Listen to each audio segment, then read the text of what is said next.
ان حضرات نے ہمیشہ اپنے پاکیزہ کردار کے ذریعے لوگوں کو پیار، محبت، اخلاق، ضبط نفس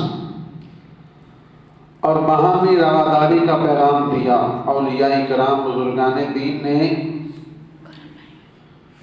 جو اللہ کا پیغام کہ اپنے آپ کو گناہوں سے پاک کریں، صاف کریں، آپس میں محبت کریں، پیار کریں، خوبصورت اخلاق ہو، ضبط نفس، اپنے نفس کو برائیوں سے روکیں، کنٹرول رکھیں، باہمی رواداری کا پیغام دیا۔ معاشرے کے دھدکارے ہوئے لوگوں کو اپنے سینے سے ان لوگوں نے لگایا۔ اللہ کے جو ولی ہوتے ہیں، معاشرہ جن کو دھدکار دیتا ہے، اللہ والے اس کو سینے سے لگاتے ہیں۔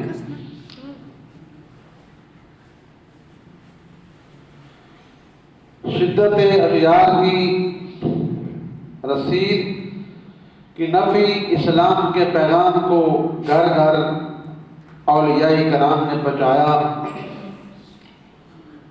ان پاک ہستیوں میں ایک ہستی جس کا نام خواجہ غریب نواز،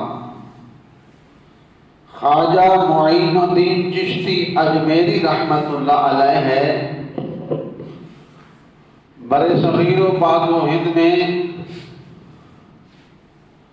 پاکستان اور ہندوستان جو ہے، پاکستان بھی پہلے ہندوستان کا حصہ تھا، تو اس میں جتنی بھی تبلیغ ہے وہ اللہ کے ولیوں نے کی۔ ہمارے آباء و اجداد نے کلمہ ان کی وجہ سے پڑھا، انہوں نے رب کا پیغام ہمارے آباء و اجداد تک پہنچایا، تو انہوں نے کلمہ پڑھا، یعنی اسلام کی دولت ان کو حاصل ہوئی۔